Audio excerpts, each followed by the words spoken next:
संगति का प्रभाव, जैसे संग वैसा रंग। कुरुक्षेत्र की भूमि पर युद्ध चल रहा है। चारों ओर रथों की गति और शंखनाद की ध्वनि सुनाई दे रही है।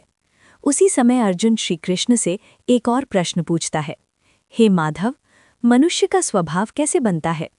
कुछ लोग अच्छे क्यों बनते हैं और कुछ लोग बुरे रास्ते पर क्यों चले जाते हैं? श्री कृष्ण शांत स्वर में कहते हैं, अर्जुन, मनुष्य पर सबसे बड़ा प्रभाव उसकी संगति का होता है। जैसा संग मिलता है वैसा ही मनुष्य का विचार और आचरण बन जाता है। हे श्रोताओं, ये बात हमारे जीवन में भी बहुत स्पष्ट दिखाई देती है।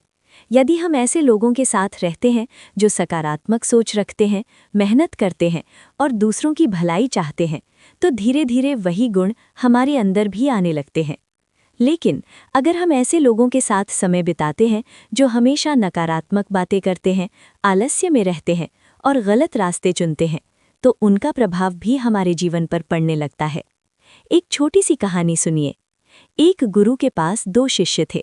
दोनों बहुत बुद्धिमान थे। एक शिष्य अच्छे लोगों की संगति में रहता था, साधना करता था और गुरु की बातों को ध्यान से सुनता था। दूसरा शिष्य धीरे धीरे ऐसे लोगों के साथ रहने लगा जो समय व्यर्थ करते थे और गलत आदतों में लगे रहते थे। कुछ वर्षों बाद पहला शिष्य ज्ञान और शांति से भर गया। लोग उससे सीखने आने लगे। दूसरा शिष्य अपने ही जीवन में उलझ गया और उसे पछतावा होने लगा। हे मित्रों, अंतर केवल इतना था, संगति का। अर्जुन फिर पूछता है, हे कृष्ण, यदि हमारे आसपास गलत लोग हों तो क्या करें? श्री कृष्ण कहते हैं, अर्जुन, हर व्यक्ति को अपनी बुद्धि से ये पहचानना चाहिए कि कौन सी संगति उसे आगे बढ़ा रही है और कौन सी उसे नीचे गिरा रही है।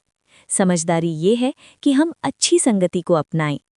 सोचिए, अगर एक सुगंधित फूल के पास कोई कपड़ा रखा जाए तो उसमें भी खुशबू आ जाती है, लेकिन अगर वही कपड़ा गंदगी के पास रखा जाए तो उसमें दुर्गंध भर जाती है।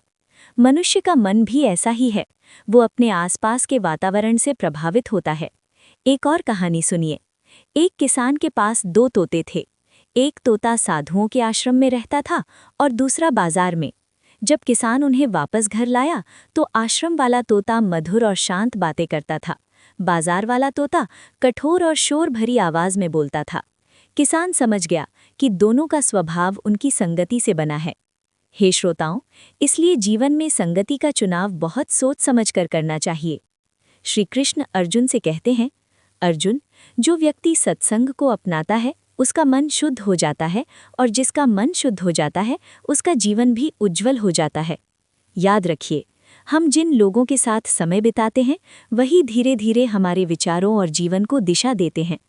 इसलिए ऐसी संगति चुनिए जो आपको बेहतर बनाए, जो आपको प्रेरित करे, जो आपको सही मार्ग दिखाए, क्योंकि अच्छी संगति जीवन को ऊपर उठाती है और गलत संगति धीरे धीरे मनुष्य को नीचे गिरा देती है। अगर ये गीता उपदेश आपको अच्छा लगा हो तो वीडियो को लाइक ज़रूर करें, अपने मित्रों और परिवार के साथ शेयर करें और ऐसे ही गीता के प्रेरणादायक ज्ञान सुनने के लिए चैनल को सब्सक्राइब करना न भूलें। जय श्री कृष्ण।